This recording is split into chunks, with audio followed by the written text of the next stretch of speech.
Amados irmãos, quero saudar com a paz, a graça, a misericórdia, o amor e a bondade do nosso Deus. Meus irmãos, Lucas 19:10, no final do versículo, quando Jesus está ali com Zaqueu, ele diz um versículo dessa maneira: porque o Filho do Homem veio buscar e salvar aquilo que se havia perdido. Aleluia, glória a Deus. Irmãos, toda a Bíblia, de Gênesis a Apocalipse, Deus tem sempre se retratado com a igreja de maneira de reconciliação. Nós sabemos que a igreja é a noiva do Senhor Jesus. Quer dizer, é um casamento. E Deus, como sendo noivo, está sempre procurando se reconciliar com a noiva, né? Eu estava observando esses dias, logo quando eu aceitei Jesus, no começo da nossa trajetória cristã, eu fiz alguns estudos que me despertavam muito sobre filhos, né? Sobre o casamento, sobre a relação entre o homem e a mulher, marido e mulher e filho. E eu confesso que eu era muito observador sobre os filhos alheios, né? Eu era solteiro ainda na época. As pessoas até falam assim: não, a gente, quando você tiver os seus filhos, né, você vai pagar com a língua tudo aquilo que você fala sobre os filhos alheios. Mas confesso que nunca usei dessas artimanhas de falar de filho de ninguém, mas eu observava. Mas para a glória de Deus, não por mérito meu, que nós não temos méritos, apenas a misericórdia de Deus em nossas vidas. Os meus filhos são bênçãos, para a glória de Deus. E as minhas poucas orações eu os apresento. Que Deus os cubra com o seu sangue, tá? Que a palavra de Deus seja fincada nas vidas deles. Peço a Deus a graça. Eu não tenho como criá-los senão a misericórdia de Deus, se não for pela misericórdia de Deus. Eu estava lendo, estou lendo esse livro, Restaurando Casamentos Perdidos. Ele é da autora Deborah Ross. Ela é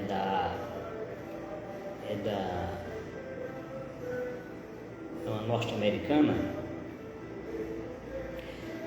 Tem dizendo aqui a igreja dela, mas eu estou procurando aqui, não estou vendo no momento. Mas tudo bem. Não li tudo ainda, tá? Mas pelo prefácio nós conhecemos o conteúdo. Mas eu vou ler todo em nome de Jesus. Gosto muito desses tópicos. Então, Deus está sempre querendo restaurar o relacionamento dele com a igreja. E a igreja sempre, como no Antigo Testamento, o povo de Deus tem sempre pecado contra Deus, né? Tem sempre pecado, tem se afastado de Deus, né? O povo de Deus tem tido sempre isso, de fazer algo que desagrada a Deus. E nós não somos indiferentes daquele povo do Antigo Testamento. Mas Jesus veio, Lucas 19:10, como ele fala, buscar o que se havia perdido. Ele fala ali sobre Zaqueu, né? como Zaqueu, que Deus veio buscar, você vê perdido. E Zaqueu no hebraico quer dizer a pureza, tá? Então Deus veio resgatar a nossa pureza que nós perdemos lá no Jardim do Éden, quando Adão pecou, né? Adão e Eva pecaram contra Deus, né? E Deus veio nos restaurar através de Jesus, seu único filho, que não tinha pecado, para restaurar o homem da perdição do pecado que nós estamos, né? Então Deus enviou seu único filho, unigênito, para que todo aquele que nele cresce não perecesse, mas tivesse a vida eterna. E todos aqueles que aceitaram Jesus, Deus lhes deu o poder de ser chamados filhos de Deus. Por isso que a Bíblia diz que Jesus veio para os seus e os seus os rejeitaram, né? Os judeus rejeitaram Jesus, não creram que Jesus era o verdadeiro Messias que havia de vir. Então, até hoje, alguns dos judeus não acreditam que Jesus foi ou é o Messias. Então, alguns rejeitaram. Aí, o que foi que Deus fez? Bom, vocês rejeitaram, então vou chamar um povo aqui, que chama-se gentio, que são aquele povo que não cria em Deus, né? E enxertou dentro da igreja, misturou gentios com judeus e formou a igreja. E a palavra certa mesmo é essa, enxertou. Fala lá em Romanos. Nós fomos enxertados, tá? Fomos colocados dentro da igreja para formar o povo de Deus junto com os judeus. Então Deus está sempre nos dando a oportunidade de nós nos regenerarmos, tá? E essa regeneração é feita através do elo de Jesus. Jesus veio nos religar, né? Que todos falam como religião, né? Jesus veio nos religar a Deus, tá? E através dessa religação, dessa ligação, dessa nova ligação, dessa nova aliança que Deus criou através de Jesus, porque já foram feitas várias alianças, mas nenhuma delas foram concretizadas.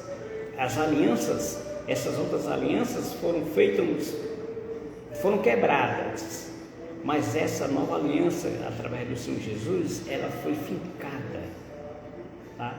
Ela não tem como quebrar, porque não tem emenda, tá? Se nós procurarmos uma aliança, se nós formos ver uma aliança mesmo no casamento, ela é feita de ouro, não tem nenhum trinco, não tem nenhuma emenda. Assim é essa nova aliança que Deus fez através de Jesus, para que nós chegássemos a Deus.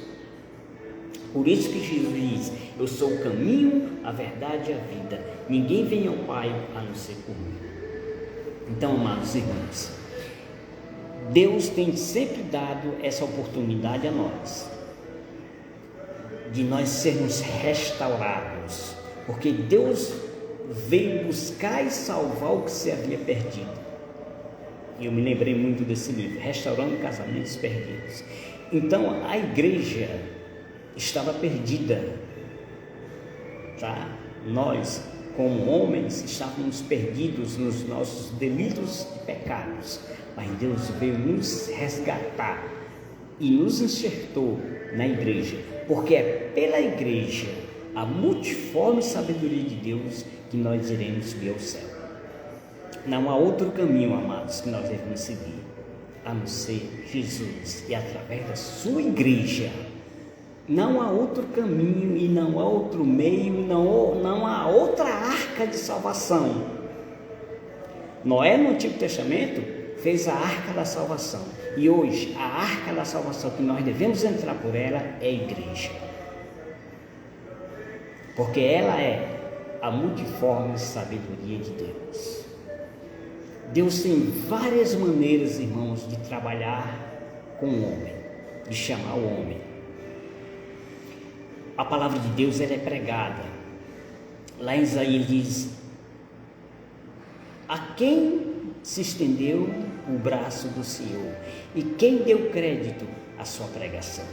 Noé pregava para o povo naquela época, e o povo se dava em comida, casamentos, bebidas e tudo, e não ligava para a mensagem que Noé pregava para que todo mundo pudesse entrar na arca da salvação. E hoje nós também estamos nos dando em festas, em casamentos, em bebidas, em tudo, e não estamos nos atentando à pregação da igreja do Senhor Jesus Cristo. Amados, é chegada a hora. Será se eu, o Evaldo, será se nós podemos dizer Maranata?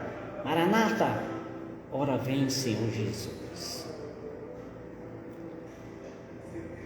Como está nossa mente?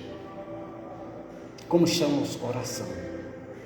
Nosso coração é o nosso autoentendimento.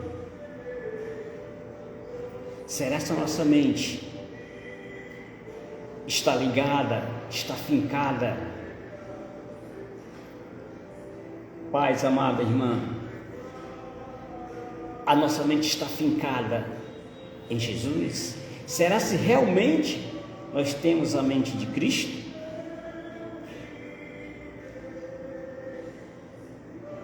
Cristo nos deu, amado, através da sua palavra, sabedoria, para que nós pudéssemos discernir o certo e o errado, para que nós também pudéssemos saber separar o santo e o profano, para que quando nós não chegássemos naquele grande dia que o Senhor há de vir buscar a sua igreja, que há de separar o bode e as ovelhas,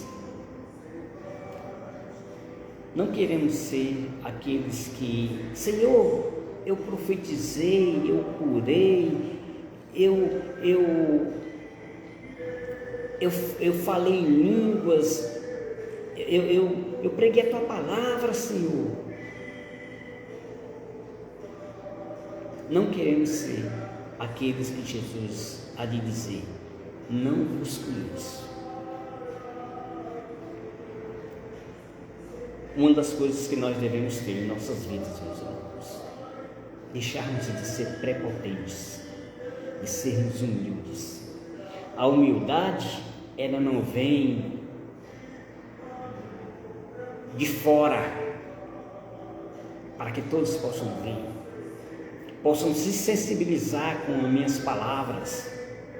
As minhas palavras possam sensibilizar vocês, que nem o apóstolo Paulo diz, eu vim ter com vocês, ele falando lá em 1 Coríntios, ele diz dessa maneira, eu vim ter com vocês com palavras persuasivas. Aliás, eu não vim ter com vocês com palavras persuasivas, mas com palavras vindas do Espírito.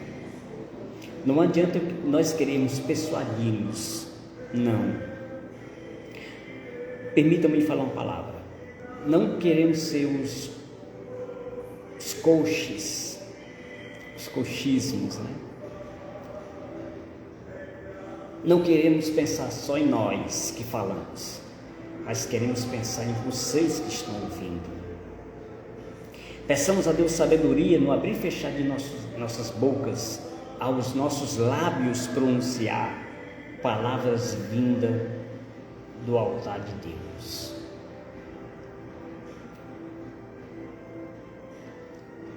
Que o homem possa se conscientizar através da palavra, que não há outro caminho que nós devemos seguir, que não há outro nome pelo qual nós devemos clamar no seu nome do Senhor Jesus, que não há outro mediador entre o céu e a terra. Nós estamos vendo, amados, a humanidade hoje perdida, não só por causa desse carnaval, de outros carnavais também, mas agora também principalmente as pessoas debochando de Deus. Com Deus não se zomba, a palavra dele diz. Todas essas pessoas que no carnaval debocharam de Deus irão pagar um preço.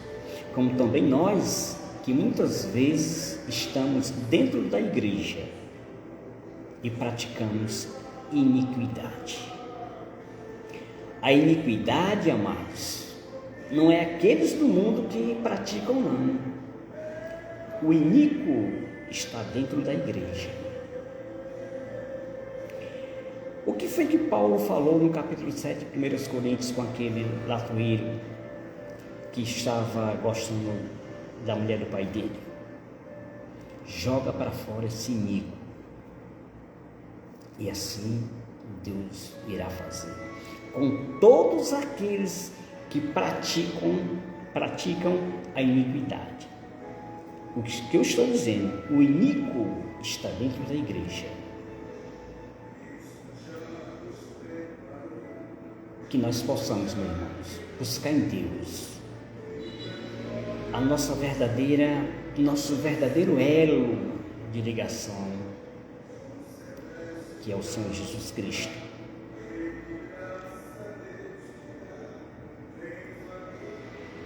Deus não tem prazer na morte do ímpio. Deus não tem prazer. Estou falando agora do ímpio. O ímpio é aquele que não conhece a palavra, que está fora da igreja. É aqueles que nós vamos buscar, que nós vamos pregar a palavra de Deus para ele. Mas que nós estejamos de Deus, que nós tenhamos de Deus a verdadeira sabedoria para anunciar o evangelho da salvação. Para como Isaías falou,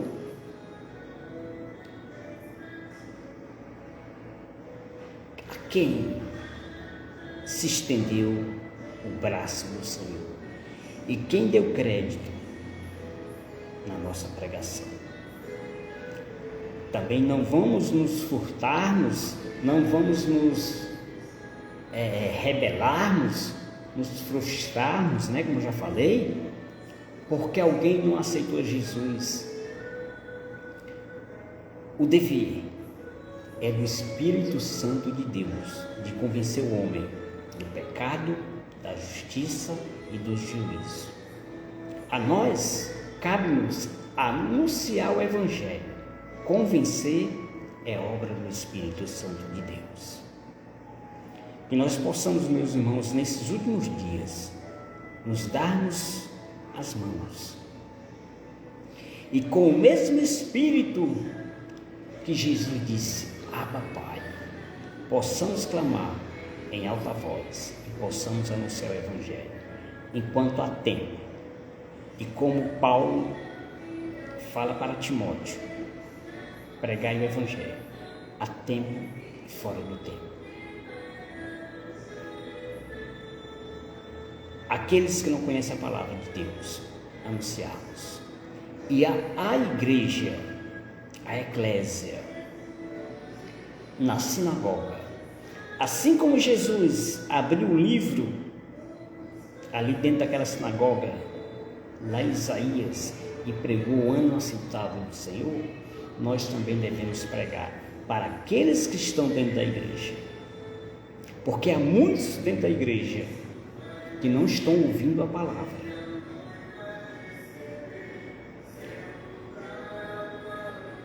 Alguns que não estão ouvindo a palavra, porque nós não estamos pregando a palavra.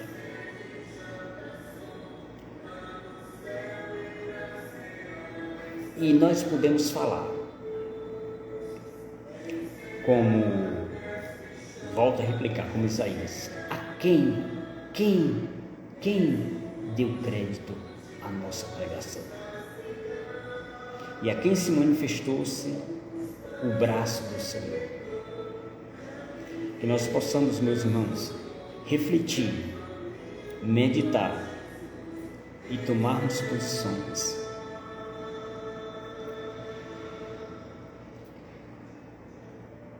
Tome posição você, tome posição Evaldo. Ninguém sabe a vida de ninguém. Nós não podemos julgar ninguém. Como o apóstolo Paulo também fala lá em 1 Coríntios, salvo engano, capítulo 4, ele diz: eu não me sinto justificado, pois quem me julga é o Senhor.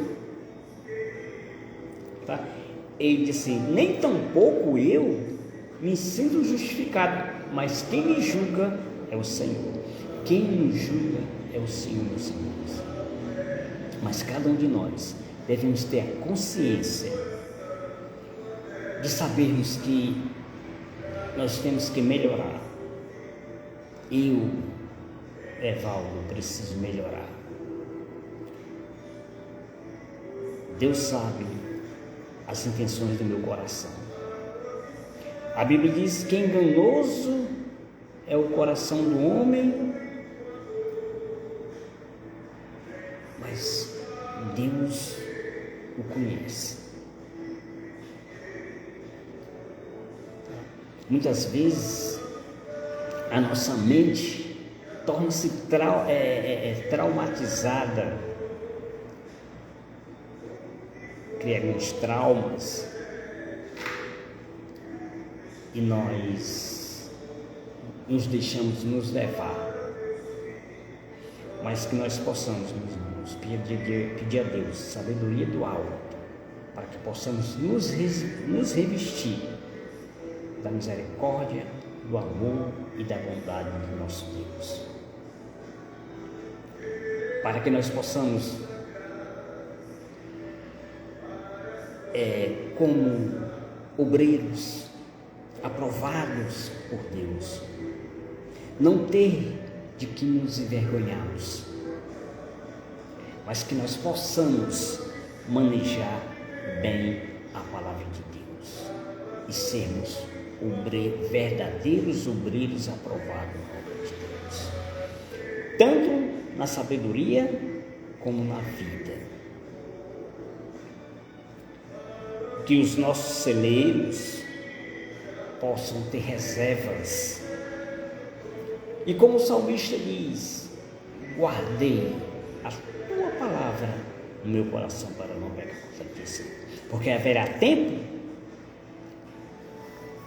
que este livro, a palavra de Deus, esse livro aqui é aquele mesmo, mas a palavra de Deus, ela já não vai ser extinta da terra, mas todos aqueles que guardaram a palavra de Deus no coração, no entendimento,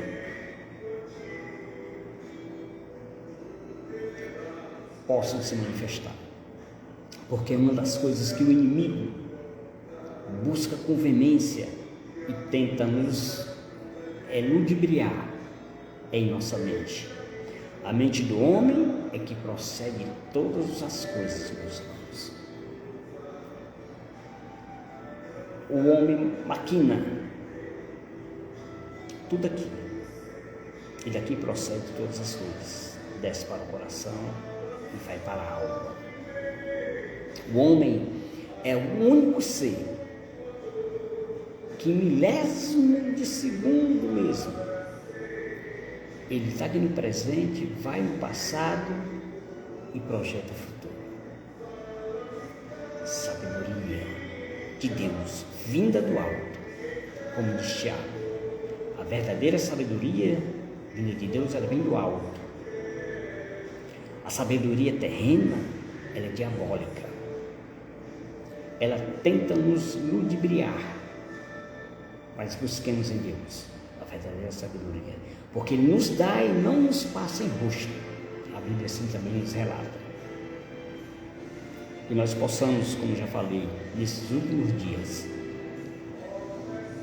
como o apóstolo Paulo fala lá em 1 Coríntios, capítulo 23, capítulo 11, versículo 23, na célebre passagem que falamos da Santa Ceia. Examine-se, pois, o homem a si mesmo. Todo dia nós devemos nos examinar, pela manhã e pela noite. É o fechar do balanço, nosso balanço, a abertura de manhã e o fechamento da noite. O que é que eu tenho, Senhor, hoje aqui para Ti, para nós? Senhor, eu te entrego o meu dia. Fechar. Conta-se uma história de Lutero, que ele estava no seu quarto, ali no castelo de Worcester, onde ele estava refugiado, e ele estava em oração quando Satanás apareceu ele em pessoa e começou a apontar os pecados dele durante o dia. Começou a dizer. Aí ele disse, falta um. Aí ele disse, ô dona Marluz, paz. Aí Satanás perguntou, qual? E Lutero respondeu, o sangue de Jesus me purifica de todo pecado. Meus amados, há poder no sangue de Jesus. O homem, nós somos pecadores, porém nós temos uma virtude. Somos pecadores remidos no sangue de Jesus. E o sangue de Jesus nos purifica de todo pecado. A Bíblia nos diz que se com nossa boca nós confessarmos a Deus que Jesus é o Filho do homem e nós crermos e com nossa boca confessarmos, seremos salvos. A vida cristã é uma vida de processo. A nossa vida é como a onda do mar, é cheia de altos e baixos. Que nós possamos, em nome de Jesus, quando Jesus vier buscar sua igreja, que está perto, que nós possamos, nessa onda que vai, que sobe, que desce, que nós possamos estar no topo, no alto. Procuremos estar próximos de Deus, porque também eu costumo dizer o seguinte, muitas vezes, irmãos, nós pensamos que estamos no topo, mas o topo é a queda do homem. Procuramos ser humilde, estarmos perto do Senhor, buscando em Cristo o nosso refúgio verdadeiro, como diz aquele hino do cantor cristão, ao pé da cruz, ao pé da cruz. E como falava sempre o nosso pastor Ferreira, não brigue com o seu inimigo longe da cruz. A cruz, ela é nosso refúgio. O pastor Ferreira contava, eu já contei várias vezes, sobre o Tejo e a cobra. Todas as vezes que o Tejo ia brigar com a cobra, que a cobra queria comer, a cobra queria morder o Tejo, e o Tejo queria comer os ovos da cobra. O Tejo ia sempre brigar com a cobra perto de uma batata conhecida no interior, uma batatinha preta chamada chuyu. Acho que é chuyu o nome da batata. Porque quando a cobra mordia o Tejo, ele ia lá na batata, mordia, e a partir do momento que ele mordia aquela batata, o veneno da cobra ficava ali. E aí ele voltava. A cobra picava de novo, mordia. Ele voltava, mordia a batata e voltava para brigar. Por 3 ou 4 vezes ele ia e voltava. Quando a cobra mordia pela última vez, que cessava todo o seu veneno, aí o Tejo ia lá no ninho da cobra e comia os seus ovos. Assim somos nós cristãos. Não devemos brigar com o inimigo longe da cruz, porque a cruz é o símbolo de renúncia. A cruz é onde nós devemos passar por dentro dela e deixar todo o nosso velho ser. Não vamos ser, como muitos falam, sabidos, A palavra certa é essa mesmo, sabido. Sabido é aquele que quer encurtar caminho, mas o sábio, ele não encurta, ele percorre o caminho. O caminho vai ter obstáculo? Vai. Nós devemos pular esses obstáculos, saltar muralhas. O sábio, ele vai pelo caminho certo. O sabido procura atalho. E quando você procura esse atalho, tenta fazer aldeia, você não passa por um processo. E todos aqueles que passam pelo processo conhecem